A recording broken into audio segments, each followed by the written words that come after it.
Assalamualaikum warahmatullahi wabarakatuh. Sekarang kita akan belajar materi bersihkan hati dengan memohon ampun. Subtema tentang pengertian istighfar, luasnya ampunan Allah, kemudian rendah hati dan pemaaf, serta hikmah istighfar.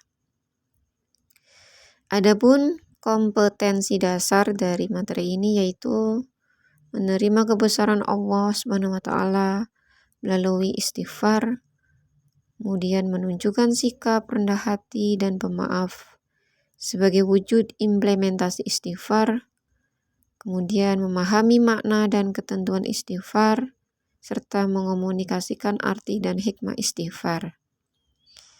Indikator capaian kompetensi dan tujuan pembelajaran. Kemudian ada peta konsep. Yang pertama adalah pengertian istighfar.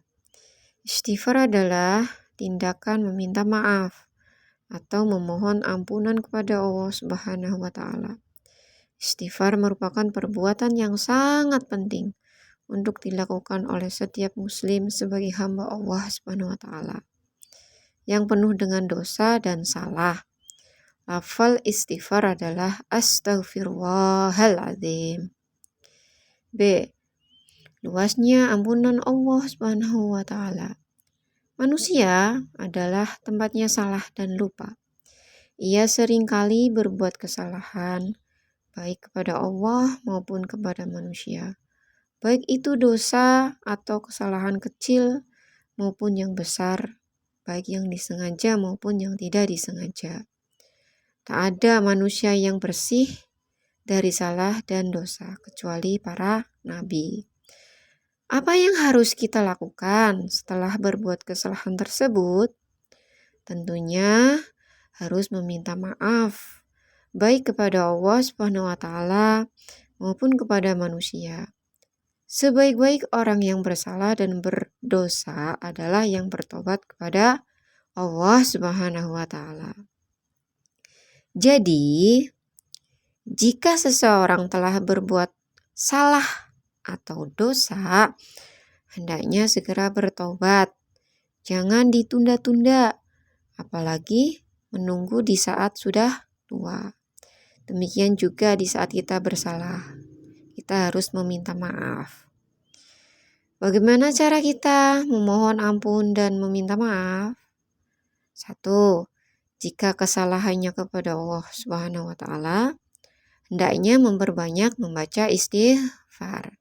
Berjanji tidak akan mengulanginya dan segera berbuat kebaikan. 2. Jika kesalahannya kepada sesama manusia, hendaklah membaca istighfar dan meminta maaf. Adapun waktu yang tepat dalam mengucapkan kalimat istighfar yaitu setelah melaksanakan sholat, setelah terlanjur berbuat dosa, dalam zikir pagi dan petang, pada sepertiga malam terakhir dan setelah sahur. Adapun hikmah dari membaca istighfar yaitu 1. Hati menjadi tenang. 2. Diampuni salah dan dosanya oleh Allah Subhanahu wa taala. 3. Diberi kelapangan rezeki dan selalu memiliki sikap rendah hati dan tidak sombong. Yang D. Rendah hati dan pemaaf. Rendah hati merupakan suatu sikap menyadari keterbatasan kemampuan diri dan tidak sombong. Ada beberapa ciri seseorang yang memiliki sikap dan sifat rendah hati dan pemaaf yaitu tidak suka atau tidak berambisi. Yang kedua, menjunjung tinggi kebenaran dan bersedia menerimanya. 3. Tidak segan dan malu bergaul dengan fakir miskin bahkan membantu mereka. Alhamdulillah anak-anak soleh, jangan lupa kita harus bisa menunjukkan sikap rendah hati dan pemaaf sebagai wujud implementasi dari istighfar. Demikian pembelajaran dari Ibu Guru. Assalamualaikum warahmatullahi wabarakatuh.